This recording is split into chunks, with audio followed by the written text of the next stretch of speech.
भाई Brock Lesnar भी हमारे बहुत ही खिलाड़ी आदमी निकले, क्योंकि डब्ल्यूडब्ल्यूई से सस्पेंड होने के बाद एक नया तरीका उन्होंने निकाला है डब्ल्यूडब्ल्यूई में आने का। और गाइस उनकी जो रिटर्न डेट है ना वो भी कंफर्म हो गई है। तो बड़ी सारी इंटरेस्टिंग बातें आपको बताने के लिए सर्वाइवर सीरीज के बारे में एक स्पॉइलर भी है।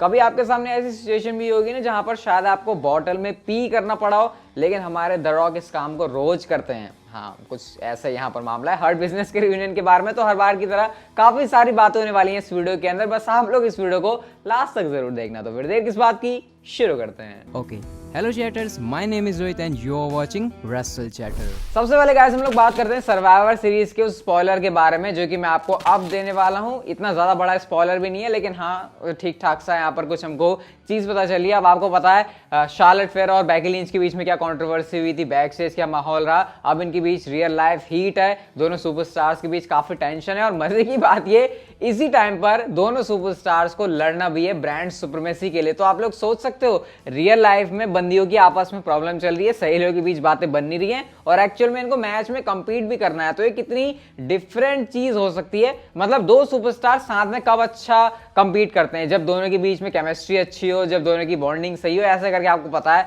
एक मैच तभी अच्छा डिलीवर निकल कर आता, सिर्फ एक सुपरस्टार मैच को ऊपर नहीं उठाता। लेकिन यहाँ पर सिचुएशन काफी अलग है। और गाइस इसी चीज का डब्ल्यूडब्ल्यूई यूज करने वाली है पॉसिबली अपनी स्टोरी लाइन के अंदर। और सर्वाइवर सीरीज का जो आपको फिनिश है वो पॉसिबली कंट्रोवर्शियल देखने को मिलने वाला है, क्योंकि यहाँ पर कुछ ऐसा होगा जहां पर ये जो रियल लाइफ सिचुएशन है ना शार्लेट फेयर और बेकी लिंच वाली, जहां पर इनके बीच में सच में पंगे चल रहे हैं, इसको स्टोरी लाइन के अंदर दिखाया जाएगा। और शायद उस वजह से हमको मैच का जो रिजल्ट है वो पॉसिबली देखने को मिलेगा। तो इतना तो तय है यहाँ पर कि रियल लाइफ वाली सिचुएशन आपको इस मैच के अंदर देखने को मिलने वाली है। ऐसा डब्ल्यूडब्ल्यूई अभी इस मैच को लेकर प्लान कर रही है। तो क्या होता है, कैसे होता है, क्या चीजें और ज्यादा गड़बड़ तो नहीं हो जाती, क्योंकि जब चीजें गड़बड़ नहीं होनी थी तभी गड़बड़ हो गई। अब यहाँ पर तो गड़बड़ प्लान की गई है, तो कितनी बड़ी गड़बड़ होगी ये काफी ज्यादा इंटरेस्टिंग रहेगा इस गड़बड़ मैच से देखना। तो ये एक चीज है जो कि इस मैच के बारे में आपको बता सकता हूँ। लेट्स सी, देखते हैं किस तरीके का मैच जाता है। हाँ, वो ज्यादा पंगेबाजी ना हो जाए, वरना विंस मैकमैन तुमको ठीक भी कर देंगे अच्छी तरीके से।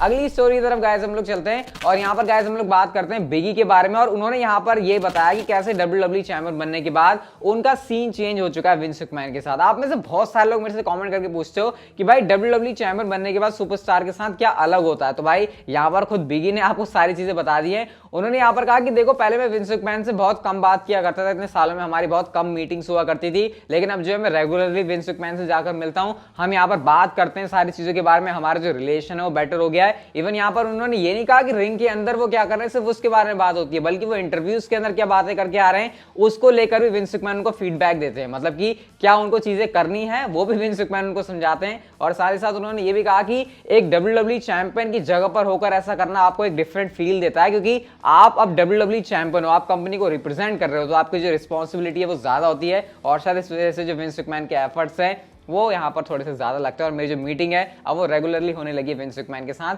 जो कि पहले नहीं होती थी। और यहाँ पर उन्होंने कहा कि इन कन्वर्सेशन के अंदर विंस मैकमैन के साथ बैठना उनको काफी ज्यादा अच्छा लगता है। तो ये कुछ जो है सीन चेंज हो गया बिगी को लेकर।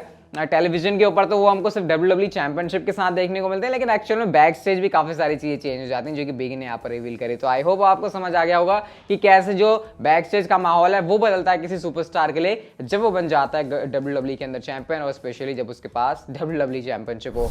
अगली स्टोरी की तरफ गाइस हम लोग चलते हैं, और गाइस ब्रॉक लेसनर की सिस्टर मिल चुकी है। गाइस एक बड़ी इंटरेस्टिंग स्टोरी रिवील करी एज की वाइफ बेथ फिनिक्स ने। आप लोग बहुत ही अच्छी तरीके से जानते हैं उनको। बेथ फिनिक्स ने यहाँ पर ये बताया कि माइकल हेज जो कि डब्ल्यूडब्ल्यूई के अंदर काम करते हैं, उनके सामने जाके उन्होंने इस वाले आइडिया को पिच किया कि क्यों ना एक ऐसी स्टोरी लाइन लेकर आई जाए। और इनिशियली उन्होंने इस आइडिया को पिच किया कि वो टेलीविजन के ऊपर बनकर आए ब्रॉक लेसनर की छोटी सिस्टर। हालांकि ये चीज उस टाइम पर हो नहीं पाई थी। इस वाली बात को ट्विटर के ऊपर उन्होंने रिवील किया। और यहाँ पर भाई उन्होंने फोटो भी बड़ी इंटरेस्टिंग यूज करी, जहां पर ब्रॉक लेसनर तो अपने हैं ही तगड़े, लेकिन साथ में आपको पता है ना बेथ फिनिक्स की फिजिक काफी कमाल है। मतलब फीमेल सुपरस्टार होते हुए भी वो काफी मस्कुलर लगती हैं। और शायद इसी वजह से उनको ऐसा आइडिया लगा होगा कि भैया ब्रॉक लेसनर तो तगड़ा बंदा है ही, और ब्रॉक लेसनर की सिस्टर होने के लिए सबसे ज्यादा सेंस कौन बना सकता है। और जिस तरीके की बेथ फिनिक्स की फिजिक है बिलीवेबल काफी लगता है टेलीविजन के ऊपर बेथ फिनिक्स को ब्रॉक लेसनर की सिस्टर के रूप में देखना। वैसे अगर आप लोग फेस भी देखो तो काफी तरह के मैच भी करते हैं, तो ये एक इंटरेस्टिंग स्टोरी लाइन थी जो कि बेथ फिनिक्स ने पिच करी थी। हालांकि ये चीज कभी हुई नहीं, लेकिन हाँ इस बात को अब जाकर बेथ फिनिक्स ने रिवील किया अपने ट्विटर अकाउंट के ऊपर। तो कुछ सीन बदल सकता था अगर टेलीविजन के ऊपर ऐसी भी कोई स्टोरी लाइन होती, क्योंकि हमने ब्रॉक लेसनर को ऐसे पर्सनल फैमिली वाली चीजों में इन्वॉल्व होते हुए नहीं देखा है। बट हाँ अगर ये वाली स्टोरी लाइन हो जाती तो फिर शायद हमको ब्रॉक लेसनर कुछ डिफरेंट तरीके से भी देखने को मिलते।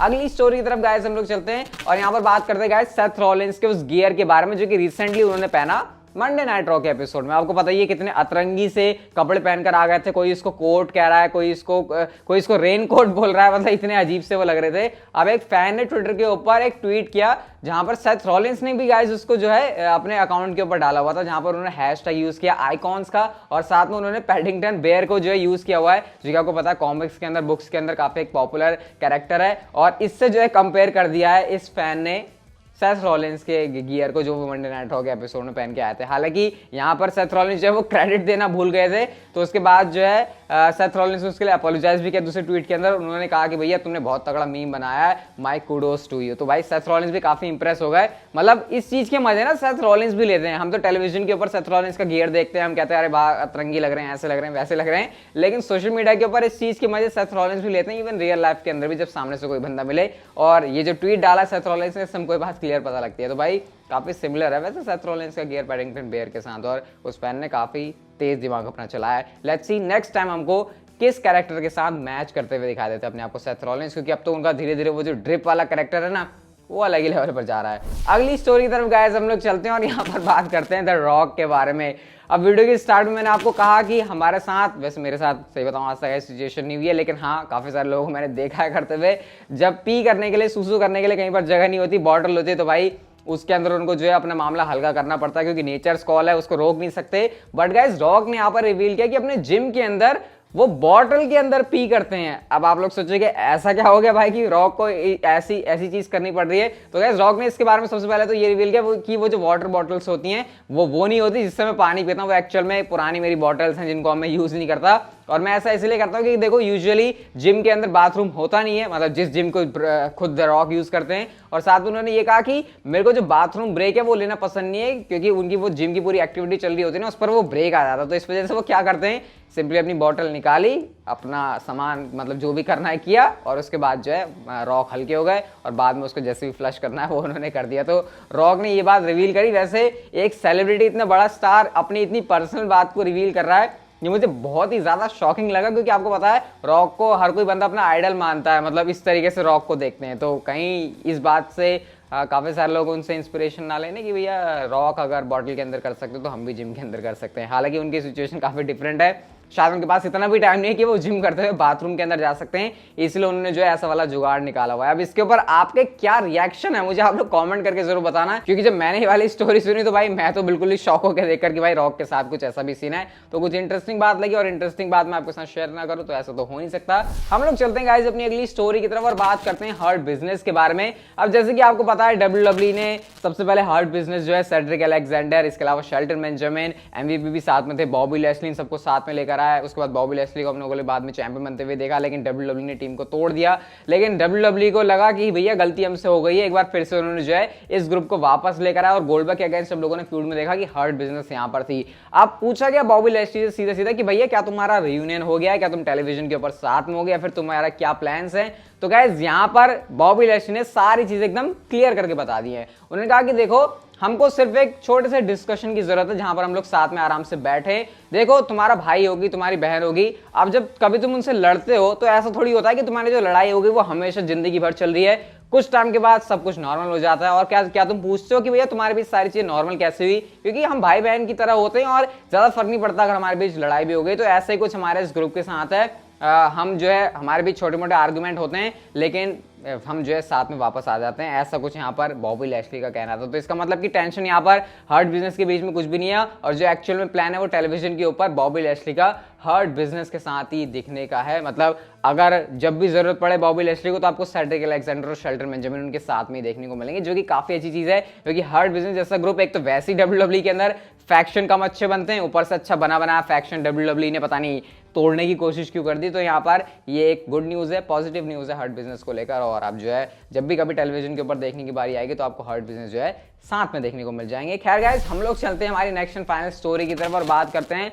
हमारे the beast incarnate Brock Lesnar के बारे में, जिनको ना सिर्फ $1 मिलियन का फाइन पड़ा हुआ है बल्कि वो तो WWE के अंदर भी नहीं आ सकते। और इसके पीछे का रीजन ये है कि WWE ने उनको कर दिया है सस्पेंड। अब सस्पेंड बंदा कैसे आ सकता है WWE के अंदर, इसका जुगाड़ ढूंढ लिया है ब्रॉक लेसनर ने। और गाइस, स्टेपल सेंटर की तरफ से हमको एक ट्वीट देखने को मिलता है जहां पर 10 दिसंबर को होने वाली है स्मैकडाउन का एपिसोड। और गाइस, ट्वीट आप लोग देख सकते हो समय यहाँ पर आपकी स्क्रीन के ऊपर लिखा गया है the suspended Brock Lesnar vows to buy a ringside seat in Los Angeles for WWE Friday Night SmackDown on December 10। मतलब कि यहां पर हमको यह बताया जा रहा है कि जो 10 दिसंबर का स्मैकडाउन का एपिसोड है वहां पर आपको ब्रॉक लेसनर देखने को मिलेंगे। कहां पर? रिंग साइड के ऊपर, वो भी एक टिकट खरीद के। जिसका मतलब कि ब्रॉक लेसनर टेलीविजन के ऊपर तो नहीं आ सकते क्योंकि एक्चुअल में वो सस्पेंड हो चुके हैं, लेकिन वो एक फैन बनकर अपीयर होने वाले हैं WWE टेलीविजन के ऊपर।